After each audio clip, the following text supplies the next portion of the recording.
Last time we spoke about corporate travel's general shape. I highlighted some of the main components, players, and processes. Today, I'd like to focus on distribution in corporate travel. How does the demand corporations with their business travelers connect with the supply, airlines, hotels, and car rental companies?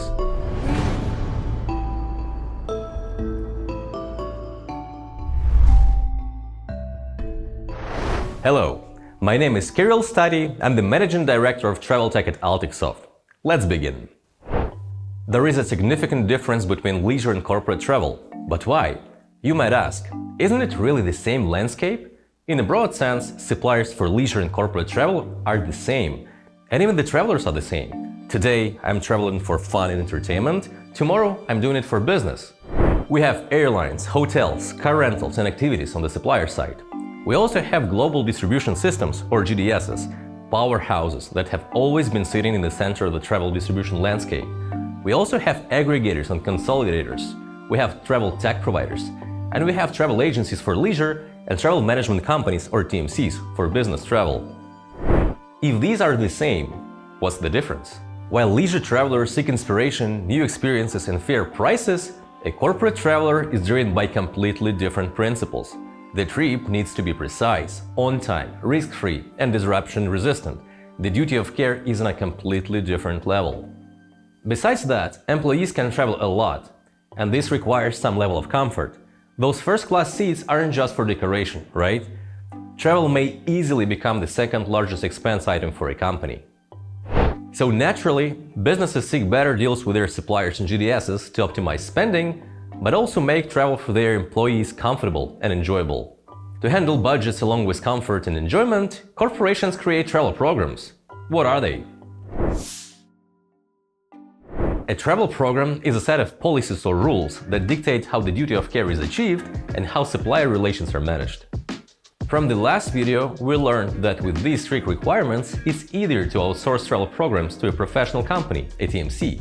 They will apply all these rules and policies throughout the whole travel cycle, from contracts with the suppliers to post-travel reporting. So, how do businesses and TMCs establish and manage their business relations with suppliers? Ideally, the corporation would negotiate some exclusive direct contracts and rates, outsourcing the rest to the TMC. But clearly, not every business is capable of negotiating exclusive rates or direct contracts with companies like Marriott or Delta. In that case, this function is fulfilled by TMCs, which can negotiate great deals because of the sheer number of business clients they have. Fun fact: the largest corporations gravitate to the largest TMCs, while medium-sized corporations tend to work with lower-tier TMCs.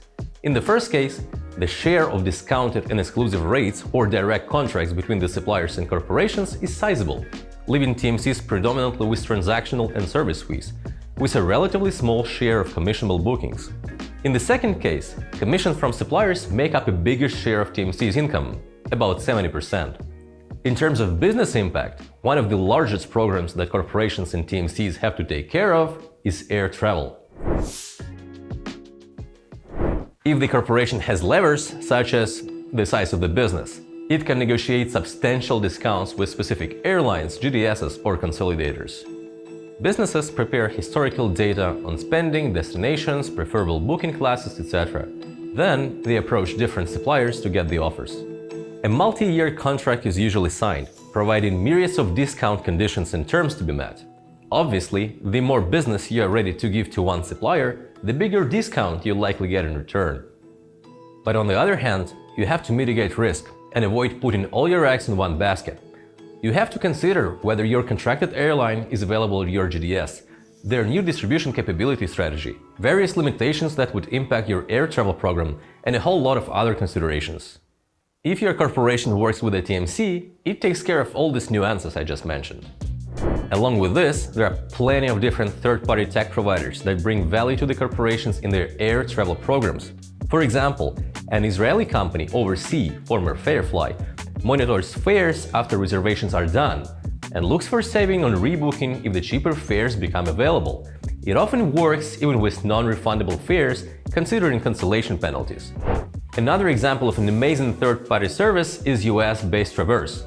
It connects corporations with airlines, enabling business travelers to book on airline websites while being compliant with their own travel policies. and they still get corporate fares and perks like frequent flyer upgrades. Unlike air travel, hotel programs are usually based on a single-year contract and require corporations or TMCs to deal with many more suppliers simultaneously.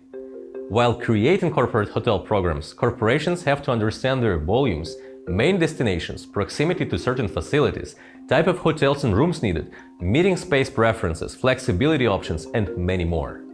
Corporations can do it in-house using their own travel analytics, or seek aid from TMCs, or use specialized third-party products like BTP automation, whose bread and butter is procurement process, rate negotiations, commitments, etc.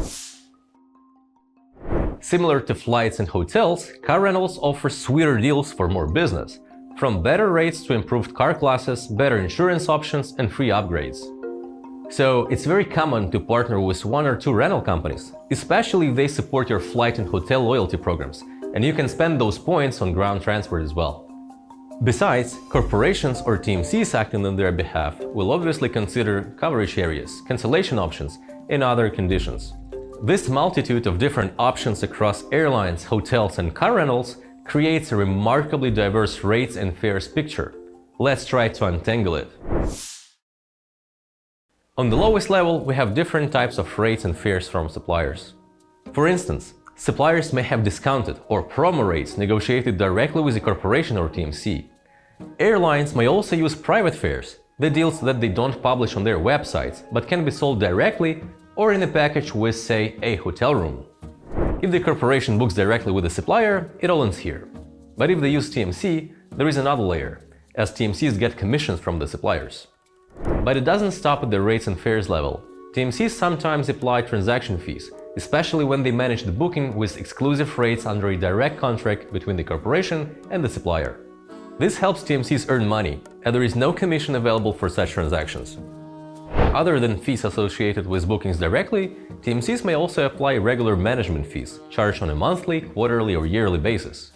If a corporation, besides booking, uses extra services that TMCs provide, professional service fees are added. For example, a TMCs may provide visa assistance or insurance, and the corporation must add those services to their overall cost breakdown.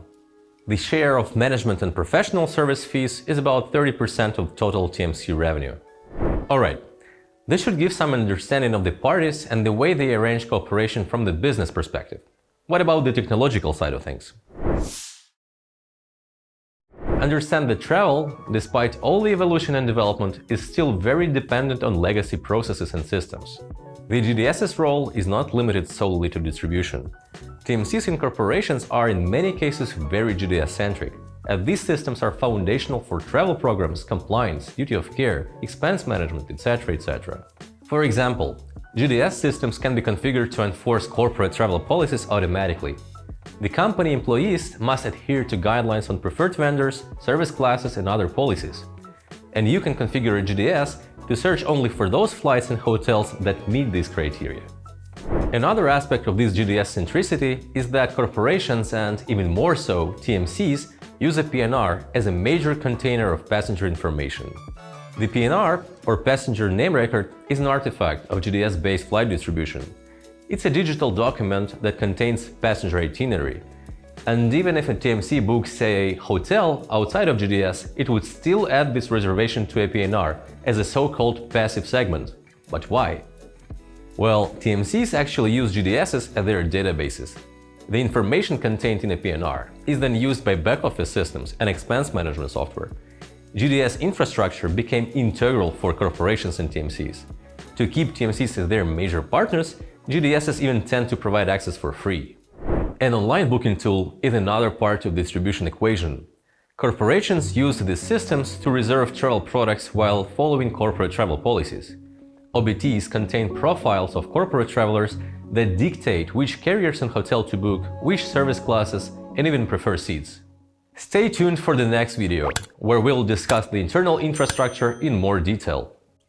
Integration with expense management systems allows for seamless tracking and reporting of travel expenses. This integration simplifies the reconciliation process and helps corporations gain better visibility into travel-related expenditures. But over the last decade or two, the boundaries between different technological solutions have become increasingly blurred. It's hard to segment tools based on functionality, as they continually expand the range of services, merge with other solutions, and so on. One can engage in lengthy debates about whether solution A is primarily an online booking tool or an expense management system, as it has functionalities that span both areas. So how is it that TMCs don't get lost in selecting the best technology provider in such an environment? The top priority is always the corporate client and its business goals. TMCs are typically very flexible and adapt to whatever preferences the client has. Therefore, along with developing their own tech solutions for supplier management, booking, expense management, disruption management, etc., TMCs simultaneously welcome all other third-party tech providers into their own marketplaces, so that their corporate clients have all potential solutions at their disposal. Moreover, in most cases, it's easier for TMCs to partner up with some prominent tech company that, let's say, resolves the challenges of complicated itinerary creation or workflow automation, than to build such solution on their own. So, what really happens when the business traveler is ready to hit the road and win the deal of their life? Again, I'll intentionally omit the cases of small businesses, where the flow would be pretty similar to leisure. Also, I won't describe the flow with some of the new-age prodigies like Navan, Spotnot or Travelport, but let me shout out to these guys for the incredible solutions they created and for the push they have already given to the industry. So let's focus on conventional scenario. Say, an enterprise wants its manager to fly to a different city for an important set of meetings, and they're using a traditional TMC as their service provider. Disclaimer: every step of the process will have multiple variations in real life, so don't take what I'm about to tell you as the only correct way. Okay, the business traveler initiates a request with the itinerary details that get sent to the TMC. The travel management company's agent starts searching and combining the itinerary according to the business traveler's profile and the company's travel policies. And this is the most variable part, as the agents can do this in dozens of different interfaces, GDSs, third-party OBTs, direct channels, you name it. And after the itinerary is agreed upon with the traveler, the agent books the flight via OBT from the GDS inventory, making the return leg refundable, as the number of meetings might go up. Hotel room and black car reservations are made outside of GDS according to the respective programs, yet the agent stores all the information about all the segments in the PNR, which will be kept and dealt with in case of changes, frequent occurrence in the corporate travel world. Then a virtual credit card specifically for this trip is issued and sent directly to the business traveler's phone. Issuing this card is a very important part of expense management because it drastically simplifies reporting and accounting. It's created solely for this trip and will be terminated once the traveler gets back home. Although the preparation is finished, the travel agent stays on top of the process to make sure everything goes smoothly and immediately supports the business traveler in case of any disruptions. They may use disruption management software to stay in touch with the traveler and track possible delays or cancellations. And off he goes to do more business for his company and justify all the expenses put into organizing just one business trip. But that's a whole different story. To sum it up, business travel might not be as fun and inspirational as leisure, but it's focused on completely different goals. And despite looking similar, it's extraordinarily different from leisure travel. The complex world of a corporate travel distribution involves intricate negotiations, technological integrations, and a constant quest for efficiency. As we dig deeper into it in our future videos, we'll look into emerging technologies, explore case studies of successful corporate travel strategies, and address the evolving landscape of sustainability in the travel industry. Stay tuned for more insights, and feel free to share your thoughts and experiences in the comment section. Safe travels, successful business endeavors await!